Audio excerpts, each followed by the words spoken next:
আল্লাহ কেন আমাদের থেকে আমাদের প্রিয় জিনিসগুলো কেড়ে নেন? কেন আমাদের জীবন থেকে আমাদের প্রিয় জিনিসগুলো হারিয়ে যায়? আমি উত্তর চাই, কারণ আমার মনটা অনেক বেশি খারাপ হয়ে গেছে। আমার জীবন থেকে অনেক প্রিয় জিনিস আমি হারিয়ে ফেলেছি। It's a very important question যে আল্লাহ কেন আমাদের জীবন থেকে আমাদের প্রিয় জিনিসগুলো কেড়ে নেয়। প্রথমত একটা ছোট্ট জিনিসকে ব্যাখ্যা করতে চাই। আল্লাহ রাব্বুল ইজ্জত ওয়াল জালাল যখন আপনার জীবন থেকে কখনো কোনো প্রিয় জিনিস কিংবা প্রিয় মানুষকে কেড়ে নেবে বা হারিয়ে যাবে আপনার জীবন থেকে, আপনি এটা বুঝে নেবেন আপনার চয়েসটা বেস্ট নয়, বরং আল্লাহর চয়েসটাই হচ্ছে সেরা চয়েস। মানুষ কখনো কখনো কোনো এমন জিনিসকে সবচেয়ে বেশি প্রিয় মনে করে যা তার জন্য ভবিষ্যতে ক্ষতিকর হতে পারে, এবং মানুষ কখনো কখনো এমন জিনিসকে ইগনোর করতে পারে যা তার জন্য ভবিষ্যতে কল্যাণ হতে পারে। আশা করছি পয়েন্টটা ক্লিয়ার হয়েছে। আর একটু ব্যাখ্যা করছি। আল্লাহ তাআলা বলেছেন, ওয়াসা আন তাকরাহু শাইআন ওয়া হুয়া খায়রুল লাকুম ওয়াসা আন তুহিব্বু শাইআন ওয়া হুয়া শাররুল লাকুম। এই একটা আয়াতে আপনার সমস্ত প্রশ্নের উত্তর আপনি পেয়ে যাবেন। আল্লাহ তাআলা বলছেন, কখনো কখনো তোমার জীবনে এমন হয় যে তুমি তোমার মন থেকে you like something and you think that this is the perfect and best option for you. তুমি ভাবো যে এটার চাইতে আর বেস্ট হতেই পারে না, এটাই আমার জন্য সেরা, এটাই আমার জন্য কল্যাণ, এটাই আমার জন্য বেস্ট, এটাই আমার জন্য পারফেক্ট, এবং তুমি ভাবো যে এটা ছাড়া অন্য কোনো কিছু বেস্ট হতে পারে না। এবং মাঝে মাঝে এমন মনে হয় যে এটা আমার জন্য সেরা নয়, এটা আমি চাই না, এটা আমার জন্য পারফেক্ট নয়। কিন্তু আল্লাহ তাআলা বলছেন, যা তুমি অপছন্দ করো তা তোমার জন্য কল্যাণকর হতে পারে, যা তুমি পছন্দ করো তা তোমার জন্য অকল্যাণকর হতে পারে, কারণ ওয়াল্লাহু ইয়ালামু ওয়া আনতুম লা তা'লামুন। Your knowledge is limited, but my knowledge, that means Allah's knowledge, is not limited. আল্লাহ বলছেন, তোমার জ্ঞানটা একদম সীমিত জ্ঞান। তুমি আজকে দেখতে পাচ্ছ, কালকের খবর তোমার জানা নাই। মনে হচ্ছে এই মানুষটা আমার জীবনে আজীবন থাকলে আমি খুশি হব, কিন্তু হতে পারে এই মানুষটা বেঈমান, হতে পারে এই মানুষটা তোমার জন্য কল্যাণকর নয়। তুমি আজকে দেখছো, বাট ভবিষ্যতের খবর তোমার জানা নেই। ভবিষ্যতের খবর জানে একজন, বলেন সবাই, তিনি কে? এজন্য অলওয়েজ মাথায় রাখবেন যে আপনি হারিয়ে ফেলেছেন, যা আল্লাহ আপনার থেকে কেড়ে নিয়েছে।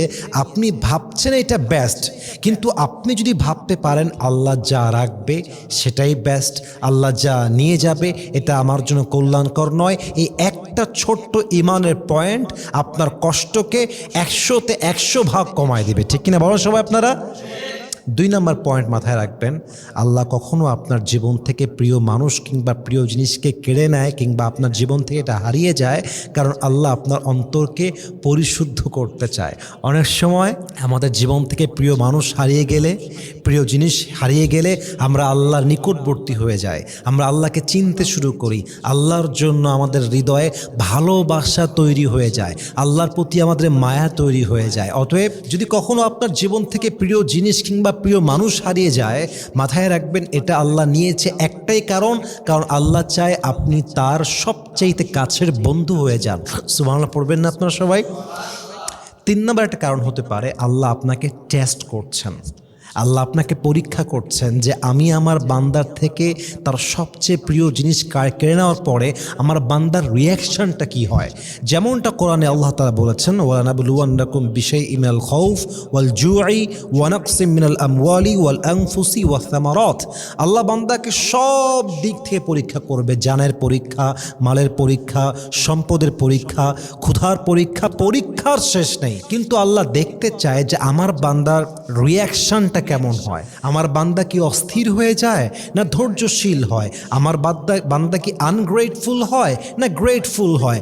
আমার বান্দা যদি ধৈর্যের সাথে শুকরগুজার হয়ে বলতে পারে, আল্লাহ তুমি যা নিয়েছো তাতে খুশি, আল্লাহ তুমি যা দিবা তাতে আমি খুশি। আল্লাহ বলছে, অবশ্যই সাবিরিন, আমার সেই বান্দাকে তোমরা জান্নাতের সুসংবাদ শুনিয়ে দাও। সুবহানাল্লাহ পড়বেন না আপনারা সবাই? এজন্য আল্লাহ আপনার জীবন থেকে কখনো কখনো প্রিয় জিনিসকে উঠিয়ে নেয়, প্রিয় জিনিস হারিয়ে যায়, আল্লাহ কেড়ে নেয়, because he wants to see how you react. Allah আপনার রিয়াকশনটা দেখতে চায়, আপনার সবরটাকে আল্লাহ টেস্ট করতে চায়। সর্বশেষ একটা কারণ বলে শেষ করতে চাই, আপনার জীবন থেকে প্রিয় মানুষ কিংবা প্রিয় জিনিস হারিয়ে যায় এর কারণ হচ্ছে আল্লাহ আপনাকে অনেক উত্তম কিছু দিবেন। যেমনটা 30 নম্বর পারা সূরা দুহার ভিতরে আল্লাহ তাআলা বলছেন, ওয়ালা সাউফা ইউতিকা রাব্বুকা ফাতারদা, whatever you have lost in your life doesn't matter, put your trust on your Lord, indeed Allah will give you something that will definitely make yourself happy. আল্লাহ বলছে, বান্দা তোমার জীবন থেকে যা হারিয়ে গিয়েছে মন খারাপ করো না, ভেঙে যেও না, ভয় পেও না, ভরসা হারিও না, আমার উপরে ভরসা করো। তুমি তোমার অতীতে যা হারিয়েছো তার চাইতে হাজার গুণ বেশি উত্তম আমি আল্লাহ তোমাকে দান করবো। সুবহানাল্লাহ পড়বেন না আপনারা সবাই? अल्लामा इकबाल लिखेছেন, जो नसीब में है वो कभी छिन नहीं सकता और जो नहीं है वो कभी मिल नहीं सकता, जो चला गया तुम्हारी जिंदगी से उस पर तुम्हें सब्र आना चाहिए और जो आएगा उस पर तुम्हें शुक्र आना चाहिए। रब की फैसले अकल से तोड़े नहीं जाते, ये दिल के यकीन और ईमान से समझे जाते हैं। जो बुरा वक्त है वो भी लिखा हुआ है, जो अच्छा वक्त है वो भी लिखा हुआ है। तुम कहते हो कि अगर मेरी ज़िंदगी में बुरा वक्त आएगा तो मैं क्या करूँगा, और मैं तुम्हें कहता हूँ कि खुदा पर यकीन रखो, बुरा वक्त ही कभी नहीं आएगा। व्हाट एन अमेजिंग वर्ड्स, माशाআল্লাহ। উনি বলছেন যে কপালে যা আছে হারিয়ে যাবে না, আর যা নাই তা কখনো আসবে না। আল্লাহর সিদ্ধান্ত বোঝার জন্য অন্তরে ঈমান থাকতে হয়। আরে ভাই রে, যা খারাপ সময় লেখা আছে এটা আসবে, যা ভালো সময় আছে তাও আসবে। বরং তুমি মাথায় রাখবা, খারাপ সময়ে ভয় পেও না, নিরাশ হয়ে যেও না, ভরসা হারিও না, বরং ভরসা আল্লাহর উপরে রাখবা। আল্লাহ তোমাকে সমস্ত কষ্ট সহ্য করবার ক্ষমতা নিজের কুদরতি হাতে দান করবে। সুবহানাল্লাহ পড়বেন না আপনারা সবাই?